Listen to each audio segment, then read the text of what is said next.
عمران خان ایک کرکٹر سے عوامی رہنما تک پاکستان کی سیاست کی ایک غیر معمولی داستان۔ پاکستان کی سیاسی تاریخ پر نظر ڈالے تو ایک بات بار بار سامنے آتی ہے کہ یہاں جو بھی نظام میں بڑی تبدیلی لانے کی کوشش کرتا ہے اسے شدید سیاسی مزاحمت کا سامنا کرنا پڑتا ہے۔ قائد اعظم محمد علی جناح کے بعد بھی کئی سیاسی شخصیات نے اپنی اپنی سوچ کے مطابق ملک کو نئی سمت دینے کی کوشش کی، مگر ہر دور اپنے ساتھ نئے چیلنجز، تنازعات اور طاقت کی کشمکش لے کر آیا۔ انہی شخصیات میں ایک نام عمران خان کا بھی ہے۔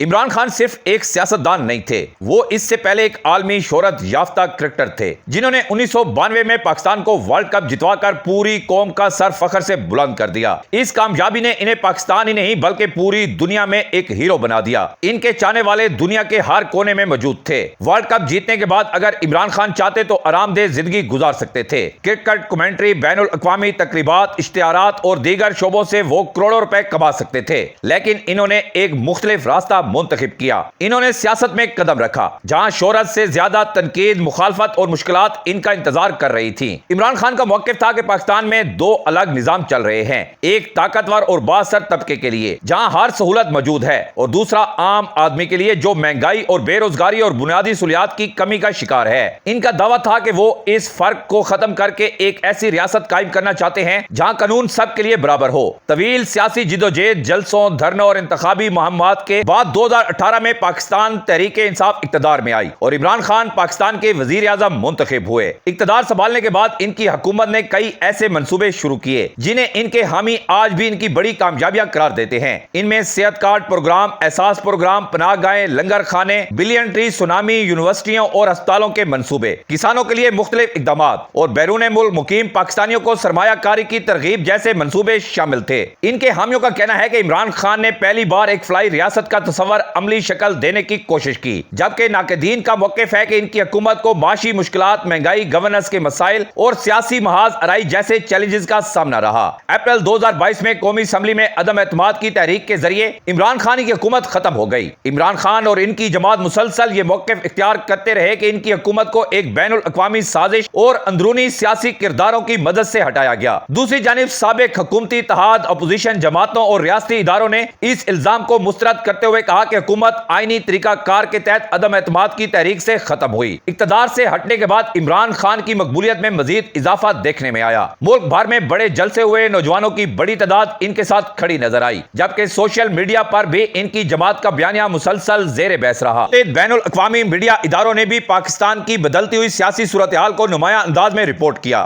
آج بھی عمران خان پاکستانی سیاست کی سب سے زیادہ زیر بحث شخصیات میں شمار ہوتے ہیں۔ ان کے حامی انہیں امید، تبدیلی اور حقیقی آزادی کی علامت سمجھتے ہیں، جبکہ ان کے مخالفین ان کی پالیسیوں اور طرز سیاست پر تنقید کرتے ہیں۔ لیکن ایک حقیقت سے انکار ممکن نہیں کہ عمران خان نے پاکستان کی سیاسی گفتگو، نوجوانوں کی سیاست میں دلچسپی اور انتخابی مہم کے انداز کو نمایاں طور پر تبدیل کیا۔ انہوں نے لاکھوں نوجوانوں کو سیاست میں متحرک کیا اور یہ اثر آنے والے برسوں تک پاکستانی سیاست پر محسوس کیا جاتا رہے گا۔ اب فیصلہ تاریخ نے کرنا ہے کہ عمران خان کو ایک کامیاب، اصلاح پسند رہنما کے طور پر یاد رکھا جائے گا یا ایک متنازع سیاسی کردار کے طور پر۔ مگر یہ حقیقت اپنی جگہ موجود ہے کہ انہوں نے پاکستان کی سیاست پر گہرا اور دیر پا اثر چھوڑا ہے اور ان کا نام پاکستان کی سیاسی تاریخ میں ہمیشہ نمایاں رہے گا۔